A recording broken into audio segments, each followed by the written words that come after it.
We are sitting in front of the ED office for the last 2 days.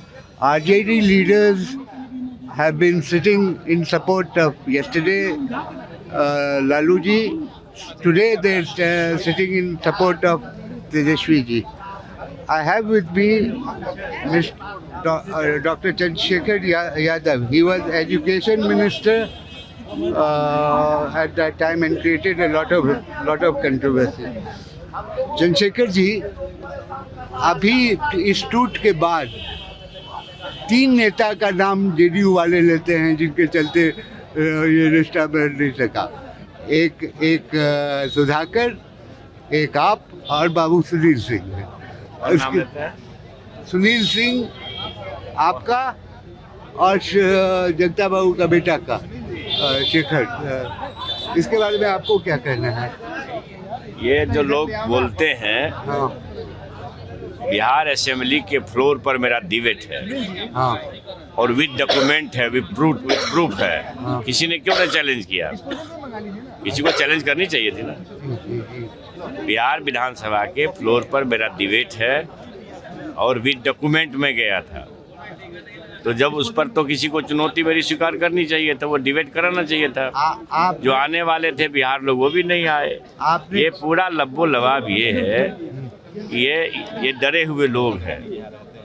Bharat सरकार के मुखिया डर गए हैं और डरने में, व्याकुलता में कुछ से कुछ बोले जा रहे हैं। ये क्या हो रहा है?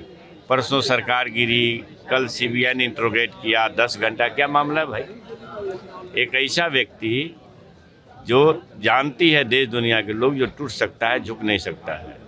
डेलिबरेटली उनको तंग किया जा रहा है। ये 17 महीना का राज में जब महागठबंधन रणनीति जी एक थे, आपने एजुकेशन मिनिस्टर होते हुए वो बोलते हैं बार बार एम्बैरेस किया रामचरितमानस के बारे में बात करते हुए। आपको मना भी किया गया, इनसाइड ये तब पर भी बोलते रहे। तो कहीं ना कहीं उन लोगों को लगता है कि गवर्नमेंट को एम्बैरेस करने का ये देखिए, इसके अंदर जाइएगा ना, गवर्नमेंट के एम्बैरेस करने के अंदर। मैं क्या हूँ? मैं तो कम जानकार हूँ। डॉक्टर लोहिया से ज़्यादा जानकार तो मैं नहीं हूँ, बाबा नागार्जुन से ज़्यादा जानकार तो नहीं हूँ। तो उन लोगों की टिप्पणी पहले ही आई है। मैंने कहा कि मैं डॉक्यूमेंट के साथ गया था, उसको चुनौती देनी चाहिए थी ना। जो अच्छा, वो क्या अर्थ मैंने लिखा है उन शास्त्रों में? अर्थ उसमें लिखा हुआ है, उसी को मैं पढ़ा। मैं अपने तरफ से कहाँ कोई अर्थ पढ़ा? मेरा ये कहना है कि इन लोगों का लब्बो लबाब ये है कि जो डरे हुए लोग हैं, कोई बहाना खोज रहे हैं। जो 17 महीने में हमारी सरकार ने अपने जो एजेंडा था महागठबंधन का 20 के चुनाव में कि 10 लाख लोगों को नौकरी दूंगा, सरकार तो मेरी नहीं बनी, लेकिन सरकार के लाइज पार्टनर हुए। हमने, हमारे नेता ने एक एजेंडा को पूरा किया। 4 लाख के आसपास नौकरियां दी, रोजगार नहीं, नौकरियां दी, जिसमें शिक्षा विभाग ने सबसे ज़्यादा 2,17,000। और ये भी आप समझिए कि 17 साल में जिनके नीति के चलते एजुकेशन रसातल में चला गया, उसको जिंदा किया है तेजस्वी प्रसाद यादव के नेतृत्व में महागठबंधन से जुड़े हुए राष्ट्रीय जनता दल के मंत्रियों ने। तो आप ये समझिए कि ये तो आंख में गरेगा ना लोगों का।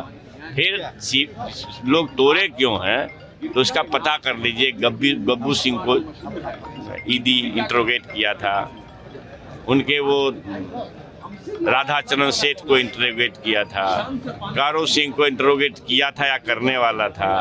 ये स्कैम के पीछे की कहानी है। कुछ चंद अधिकारी और 2-3 मंत्री को बचाने के लिए ये दोस्ती किए हैं, गलमाही किए हैं। देश दुनिया इसका जवाब देगी, बिहार जवाब देगी। बिहार परिवर्तन का जगह है, समय बताएगा। 2020 में भी हम लोग लीड पर थे, बेईमानी किया गया। फिर 2024 में भी आगे रहेंगे, 2025 में भी आगे रहेंगे। आप मंत्री रहे हैं पहले भी, आज 2015 में नीतीश जी और आरजेडी का सरकार बना, उसके बाद फिर मंत्री बने 2022 में, जब उन्होंने बीजेपी छोड़ के आपके पास आए। अब आपको लगता है कि जो व्यक्तित्व का बार बार इधर से उधर जाने का ट्रैक रिकॉर्ड है, उससे हाथ मिलाना गलती है? वो समाप्त हो गए थे। मैं ये कह रहा हूँ, वो समाप्त हो गए थे। बीजेपी के लोग उनको हाथ में कटोरी देने वाले थे। हमारे नेता तो आदरणीय सामाजिक न्याय के योद्धा लालू प्रसाद जी महादेव की तरह उदार हैं, हाथ उठ जोड़ करके खड़े हुए, माफ़ कर दिए तो बेचारा पार्टी के अंदर जा करके मैडम राबड़ी देवी जी के पास हाथ जोड़े। उस समय तो बेचारे जेल में थे साजिशों के चलते। तो मैडम राबड़ी देवी जी के पास सब जानते हैं, दुनिया जानती है कि माफ़ कर दीजिए, मैं गलती नहीं करूँगा। और कई बार बयान है कि मर जाऊँगा, मिट जाऊँगा मिट्टी में, नहीं जाऊँगा, मगर लगातार जा रहे हैं, उनको क्या कहिएगा।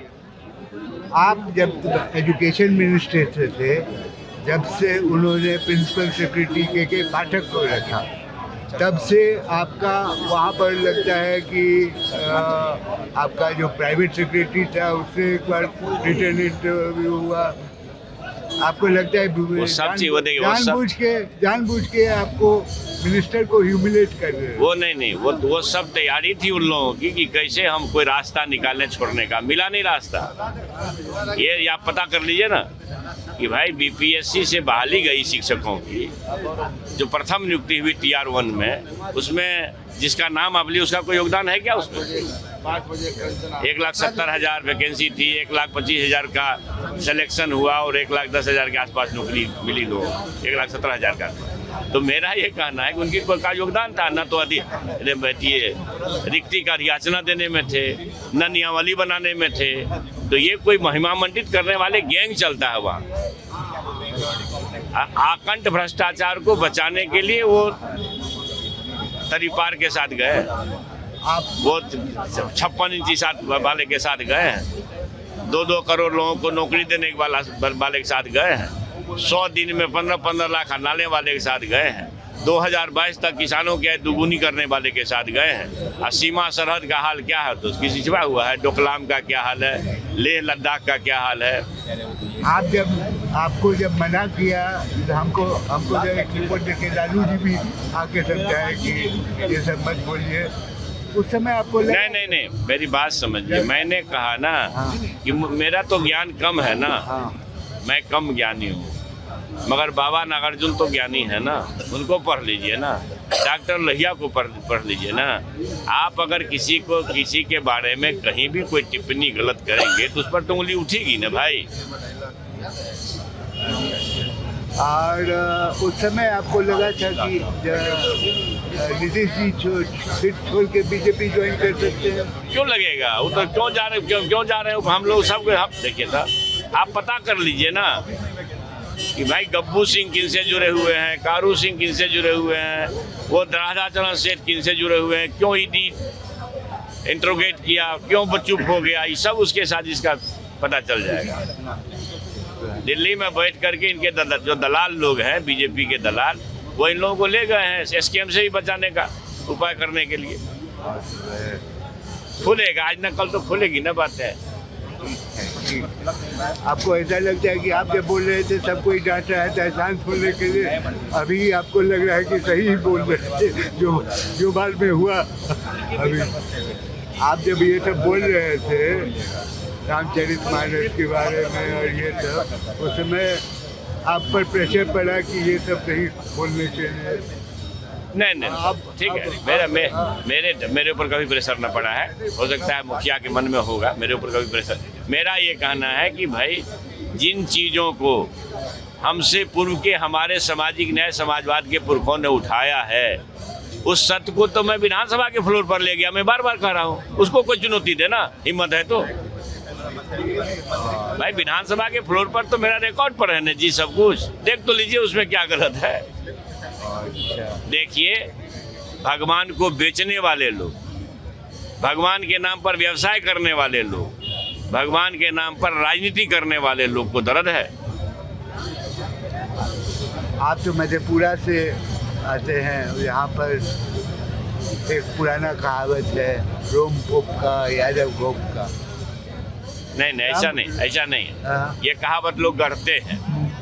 वो सामाजिक न्याय और समाजवाद का मक्का है, तो उसको कमजोर करने के लिए परपंची और साजिश करता दक्षिणपंथी लोग ही बात करते हैं। तो ये जो राम, सब बीजेपी बोल रहे हैं कि राम लहर है, उस पर आपका क्या कहना है? क्यों?